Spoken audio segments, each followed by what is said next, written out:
My name is Jack Macklin, and I'm part of the Squires group at the University of Bath.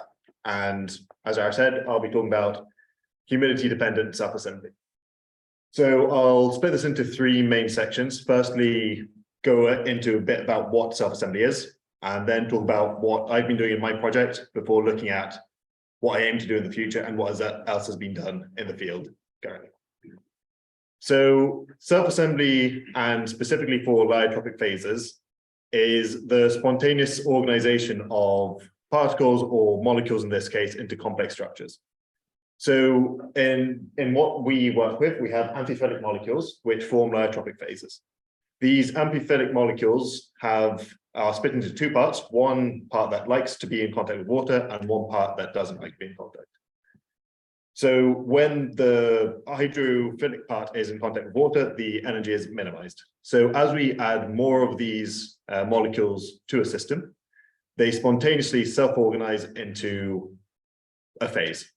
So in this case, all the heads are pointing in one direction to maximize their contact with water. But as we increase their concentration or change the amount of water in the system, they form different structures such as micelles, cubic phases, hexagonal phases, or lamellar phases. And this depends on humidity. So as we just spoke about, the amount of water in the system kind of dictates what phase is present through a minimization of the energy. Different factors do influence this, such as temperature or pH, which are utilized in other fields. But specifically for this and the aerosol context, we'll be looking at the water composition. Typically, when you're working with a bulk phase, this will just be a pot of water that you add a certain amount of material to. But with aerosols, we want to manipulate this using the relative humidity. So in this cartoon here, I've just included some of the phases that you'd see in one of these phase diagrams to give you a bit of an idea of what's going on. Why is this important though? Because it's cool that it happens, but why do we care? Well, it's important in industry with things such as spray drying, in health with drug delivery, and in atmospherics with, in this case, this is the rate of ozonolysis, where in the purple, we can see that there's a lower reaction rate than in the blue when it's a self-assembled material. What do we know about this so far? So currently, there's a lot known about the bulk phase, where it's just a large amount of material in a pot, and lots of phase diagrams for lots of different model systems. So we've been working a lot with Phyton trial, which is shown here. We also know that humidity affects the phase. This is for thin films, and it can be controlled. So by adding glycerol, which is it affects the amount of water that's taken up by the system at a given relative humidity, we can change what phase is formed. And finally, we know that self-assembly does happen in aerosol, which is a good starting point for us. So in this project, we've been focusing at the moment on measuring this water uptake. So we've been doing two techniques: dynamic vapor sorption, which is most closely related to thermogravimetric analysis. But instead of measuring the mass as a function of temperature, we measure the mass as a function of relative humidity. Because the system, the environment is only humid, the only thing that can change the mass is the amount of water that's taken up. And therefore, we know how much water is in the system at a given relative humidity, and we could relate that back to the phase diagrams that we showed before. So we had to spend a little while developing our method for the DVS. So our initial studies showed that there was quite a lot of hysteresis, and the system didn't seem to be equilibrating at all. We can see that none of these cycles lie on top of each other, which would be expected for an equilibrium system, which this should be an equilibrium process. Increasing the resolution massively did decrease this effect, and we saw more equilibration, but it also massively increased the time that it took to collect any data, up to multiple weeks. So instead, we 3D printed high surface area gyroid supports. The gyroid phase is actually one that is accessible through these systems. It was a very high surface area system. So by increasing the surface area of our material, we increase the surface area that can take up water, and we accelerate this whole process. And we also decreased the humidity range to one that we were interested in. This is much better, and we can see that not only is the mass of water taken up much higher, also the cycles overlay each other, which suggests that equilibrium is being reached. But it still takes a long time. It still takes up to a week, sometimes more, for a single set of data to be collected. We also were able to analyze how glycerol affects it. We do see that the more glycerol is in the system, the more water is taken up, which is what's expected. But we did expect this to be governed by Raoult's law, which is shown in the bold lines. But it's not. So there must be something else going on, which we want to investigate.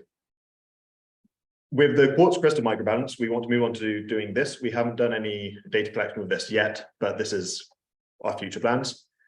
It should be much quicker. It should take minutes to hours instead of weeks. And it also requires the use of thin films, which is it's closer to the aerosol phase than the bulk.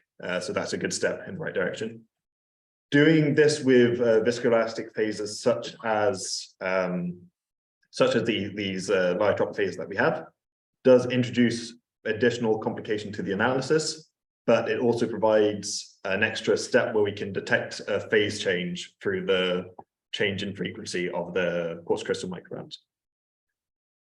The way that we check what phase is present is through structural analysis and specifically small angle X-ray scattering. This works because the wavelength of X-rays is similar to the separation between the components of the phases. And so we get diffraction patterns, which when we integrate them radially, we get the 1D plot that's shown here. And by seeing where the features are and the peaks, which are known as Bragg peaks, and the distance between them and the relation, we can assign a phase to the material. And by changing the amount of water in a system, for each here is just a lyotropic forming material, we can change and control the phase that is present. This was a bulk study, but we want to be able to do this with relative humidity in the future. In aerosol, most of the studies so far have focused on acoustic levitation, which uses the force from acoustic waves to levitate objects at standing nodes. The particles have to be around about half the wavelength of the wave, which is for 40 kilohertz radiation is of the order of millimeters. So half a millimeter to about 4 millimeters is what you can access here. The trapping is not very stable, and it's very difficult to extract mass data, which we're using the mass data to detect the amount of water, so it's quite important for us to be able to see the mass. But acoustic levitation studies have shown that self-assembly in aerosol is controllable, and with relative humidity, we can go from a lamellar phase to a micellar phase and back again. And we also know that self-assembly in aerosol is dynamic. This not only shows that it depends on the relative humidity, but also on the position in the particle as the water diffuses into or out of the particle. We are developing an electrodynamic balance. There's been some supply issues that's been delayed, but I've been told that it's being built on Friday, which is very exciting. And this uses charged droplets, and they're levitated between AC electrodes. We want to use this in conjunction with synchrotron X-rays, where the high intensity of the synchrotron X-rays will allow us to get time-resolved data of these particles. So we'll be able to see the phase change in real time. And the optics and feedback to the electronics will give us information about the mass. So as the mass grows or shrinks, the particle will either fall or raise, and will modify the charge applied to keep the particle centered. And through that feedback, we know what mass of particle there is. This will not only allow us to get timescale of phase changes, but it will also allow rapid phase diagrams to be developed. So currently, you need lots of different samples. So each of these points will be a different individually mixed sample that someone has mixed in the pot and then X-rayed. But by combining our mass measurements with real-time X-rays, we'll be able to get the mass and so the water content and the phase at the same time, and be able to scan across a huge range very quickly to develop these phase diagrams quickly.